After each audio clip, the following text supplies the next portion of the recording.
दोस्तों नमस्ते, जय माता दी। मैं अपने चैनल सोनम मोदी लोकगीत में यहाँ लोकगीत दोनों पे आप लोग का स्वागत करती हूँ। एक छोटा सा बहुत प्यारा चुटकुला नाच गीत लेके आई हूँ आप सबके लिए। आप लोग सुनिएगा, फुल वॉच करिएगा, कमेंट बॉक्स में ज़रूर बताइएगा कि हमारा गीत कैसा लगा। तो चलिए मैं सुनाती हूँ, आप लोग सुनिए। हमरे राजा बिना हम के दुलारैना नदी, हमरे राजा बिना हम के दुलारैना नदी, के दुलारैना नदी, के दुलारैना नदी, हमरे राजा बिना हम के दुलारैना नदी।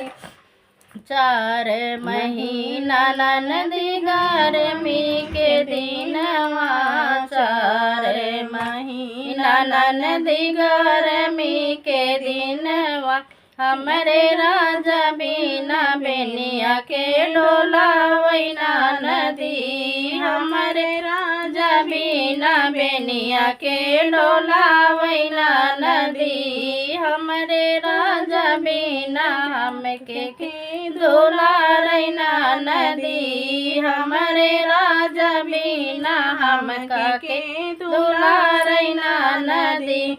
4 महीना नदी बरखा के दिनवा, 4 महीना नदी बरखा के दिनवा, के छवावैना नदी, के छवावैना नदी, हमरे राजा बिना बंगला के छवावैना नदी, हमरे राजा बिना बंगला के छवावैना नदी, हमरे राजा बिना हमका के दुलारैना नदी, हमरे राजा बिना हमका के दुलारैना नदी।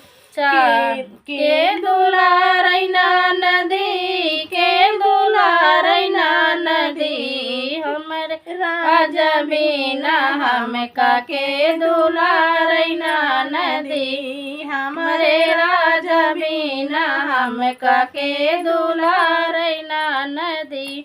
4 महीना नदी जाड़ा के दिनवा, 4 महीना नदी जाड़ा के दिनवा, हमरे राजा बिना रजैया के ओढ़ावैना नदी, हमरे राजा बिन रजैया के ओढ़ावैना नदी, ओढ़ावैना नदी, हाँ ओढ़ावैना नदी, हमरे राजा बिना रजैया के ओढ़ावैना नदी, हमरे राजा बिना हमका के दुलारैना नदी, हमरे राजा बिना हमका के दुलारैना नदी। के कहो